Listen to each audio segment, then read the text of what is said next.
បាទអនុញ្ញាតគ្រប់នឹងជម្រាបសួរដល់ពុកម៉ែបងប្អូនទាំងអស់ថ្ងៃនេះខ្ញុំបាទគូសារ៉ាត់បង្ហាញពីប្រភេទម៉ាស៊ីនពូអស់ពុកម៉ែបងប្អូនប្រភេទហ្នឹងគឺយើងប្រើជាប្រភេទម៉ាស៊ីនធំបាទពុកម៉ែបងប្អូនកំបិតវាគឺវាយបាន4ហ្នឹងគឺយើងទៅម្ដងបាន4ជំរាកពុកម៉ែបងប្អូនអស់មួយដុំហ្នឹងគឺយើងពុះតែម្ដងទេបាទអស់មួយដុំហ្នឹងគឺយើងពុះតែម្ដងយើងឧទាហរណ៍បងប្អូនឧទាហរណ៍ចេះជាងឧទាហរណ៍ថាអស់ហ្នឹងប៉ិនពេត្រូបាទអញ្ចឹងយើងទៅតែម្ដងគឺវាបានវាបែកបាទទៅតែម្ដងគឺបែកពុកម៉ែបងប្អូនប្រភេទនេះຂະຫນាតធំពុកម៉ែបងប្អូនຂະຫນាតយក្សអាហ្នឹងបើយើងគិតຂະຫນាតយក្សសម្រាប់យើងប្រើជាអស់ព្រៃយើងប្រើជាអស់ព្រៃຂະຫນាតម៉ែត្ររបស់វាគឺ1.30 ម៉ែត្របាទ1.30 ម៉ែត្រក៏1.40 ម៉ែត្រអាហ្នឹងយើងអាចដកបានអត់អីទេបាទហើយយើងប្រើជាប្រភេទម៉ាស៊ីនយ៉ាងដុងហ្នឹងគឺកម្លាំងវា25សេសបងប្អូន25សេសគឺដៃវិជាយើងប្រើពួកដៃវិជាຂະຫນាតយក្សដូចគ្នាបាទ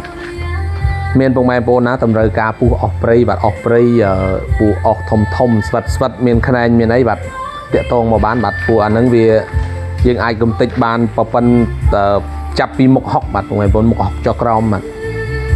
ប្រភេទសារ៉ាងបូមវាគឺយើងប្រើដោយសារ៉ាង X បាទធំសារ៉ាងហ្នឹងគឺយើងផ្សារថែមបាទយើងផ្សារថែមយើងដូរសៀលដោយខាងក្នុងស្អាតទេបាទពួកសារ៉ាងវាដែលស្អាតទេបាទមកពីនេះវាអាចចន្លោះខាងក្នុងតិចតួចតែយើងធ្វើស្អាតអស់ហើយបាទពុកម៉ែបងប្អូនប្រភេទនេះគឺយើងប្រើដែកក្រាស់ពុកម៉ែបងប្អូនដែកហ្នឹងគឺក្រាស់មានពុកម៉ែបងប្អូនណាបាទតម្រូវការបាទជាប្រភេទຂະຫນាតធំអញ្ចឹងក៏បានហើយຂະຫນាតម៉ាឡម៉ូមបាទពុកម៉ែបងប្អូនណាទូចខ្លីក៏មានដែរបាទ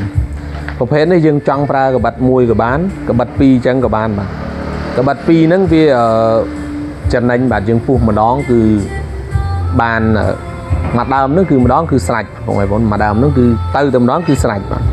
យើងចង់ឲ្យទៀបឲ្យពោះយើងតម្រូវការតាមហ្នឹងបាទបងប្អូនបាទខ្ញុំបាទអត់មានអីច្រើនទេបាទពុកម៉ែបងប្អូនណាតម្រូវការពុះអស់ធំបាទដូចជាអស់ក្រាក់អស់មួមបាទអស់ព្រៃបាទតាក់ទងមកបានបាទខ្ញុំបាទគូសារ៉ាត់អត់មានអីច្រើនទេបាទទស្សនាវីដេអូក្រោយៗនឹងមានផ្លែកចឹងហ្នឹងបាទសូមអរគុណនិងសូមគោរពលា